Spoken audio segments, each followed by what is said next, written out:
Hello students. ह वृत्त का आगे का नियम देख लीजिए। क्या बोल रहे हैं कि शब्द के प्रारंभ में ह आने पर यह वृत्त नहीं लगता।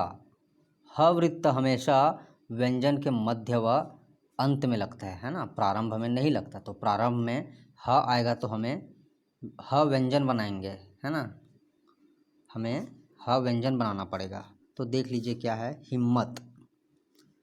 ये ह व्यंजन बनाए, म फिर त आंकड़ा, इस प्रकार से डैश करते हैं।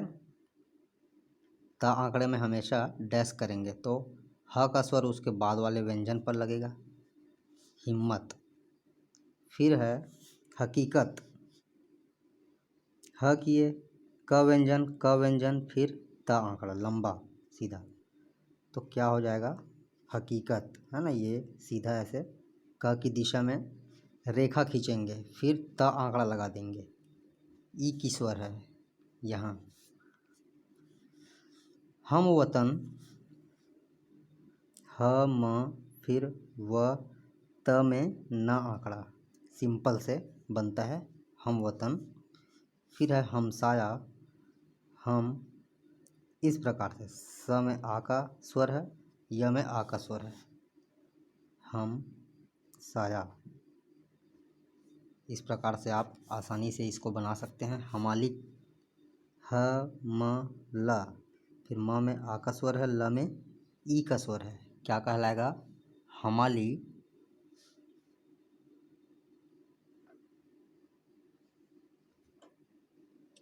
फिर है हितवाद, 35 डिग्री वाले ह व्यंजन का यूज़ करेंगे, फिर त व फिर द गाढ़ा, हितवाद, हितवाद। इस प्रकार से आप स्वर लगाएंगे, ये बिंदी, ये डैश। फिर है हितैषी, ह त सवृत्त बनाते हुए ई का डैश निकालेंगे। ह में ई की मात्रा है, हितैषी छोटी ई। फिर है त में ए का स्वर है, तो ए का स्वर भी हल्का बिंदी लगता है पहले स्थान पर, है ना। इस प्रकार से हितैषी। हवादार, ह व व्यंजन, फिर द में र आंकड़ा बनाते हुए द व्यंजन बनाएंगे, तो क्या कहलाएगा, हवादार। इस प्रकार से व में आ का स्वर लगाएंगे बिल्कुल, तो ये कहलाएगा आपका ये हवादार। अगला नियम देख लीजिए। ह के पहले स आने पर ह वृत्त न लगाकर सवृत्त का नियम उपयोग करना चाहिए, है ना। जैसे स के, है ना, ह के पहले स आ रहा है, मतलब ह के पहले स, मतलब क्या हो गया, सह, है ना। सह वाला नियम है, जैसा कि आज मैंने सवृत्त पढ़ाया है पहले क्लास को, तो यही बताया है मैं कि स और ह आने पर वृत्त बड़ा लिखा जाता है ना। व्यंजन, ह व्यंजन का जो वृत्त है छोटा रहता है, तो ये इस प्रकार से बड़ा हो जाएगा, है ना। तो यही आज बताया गया आपके पहले वाले क्लास में। सो यहाँ ये नियम लागू होगा, है ना, यही नियम लागू होगा। बट इसमें क्या है, फ़र्क ये है कि इसमें र आंकड़ा लगेगा, है ना, सहकार। और इसमें क्या है, पूरा व्यंजन बनाए हैं, क्योंकि अभी र आंकड़ा इसमें नहीं पढ़े हैं। सो देख लीजिए, ह के पहले स आने पर ह वृत्त न लगाकर सवृत्त का नियम उपयोग करना चाहिए। तो देख लीजिए, सवृत्त का जो नियम है क्या क्या था, सहकार। क में आ का स्वर है, इस प्रकार से र आंकड़ा लगाएंगे, सहकार। सहधर्मी, इस प्रकार से आप आसानी से बना सकते हैं, सहधर्मी। सहूलियत, ऊपर से नीचे आने वाले ह व्यंजन का यूज़ करेंगे, ल या फिर त आंकड़ा। सहू, ह में ऊ का स्वर है, ल में ई का स्वर है, तो उसके बाद वाले व्यंजन पर लगेगा, सहूलियत। साहूकार देख लीजिए इस प्रकार से। स में आ का स्वर है, ह में ऊ का स्वर है, साहूकार, है ना। डैश लगाएंगे बस, आ का डैश, ऊ का डैश। सहभागिता, सहभागी, है ना। फिर ता व्यंजन बनाएंगे इस प्रकार से।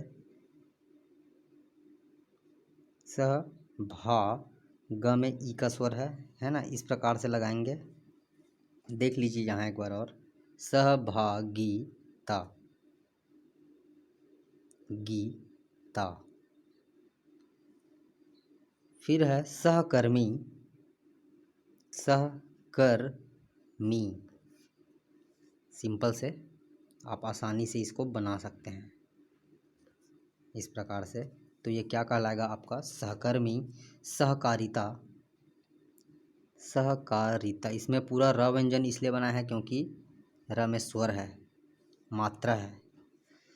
सह का, र में ई का स्वर है, त में आ का स्वर है, तो क्या हो जाएगा? सहकारिता।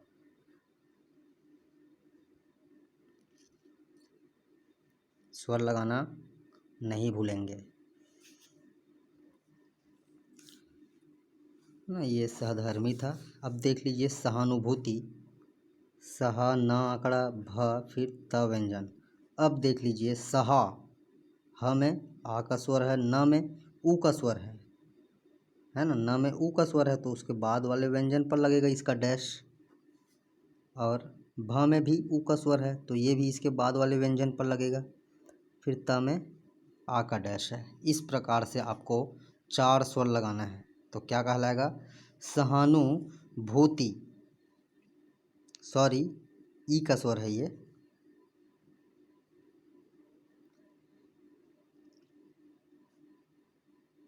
इस प्रकार से आप स्वर लगाएंगे, सहानुभूति, है ना। फिर है सहवचन, सहवचन। इस प्रकार से सह व व्यंजन बनाएंगे, च, फिर न आंकड़ा। क्या कहलाएगा? सहवचन। एक्यूरेट प्रैक्टिस करिए। सहोदर, ह में ओ का स्वर है तो ये आपका हो जाएगा, बीच में लगता है ओ का स्वर, सहोदर। सो ये है आज का छोटा सा क्लास। डेली प्रैक्टिस करिए।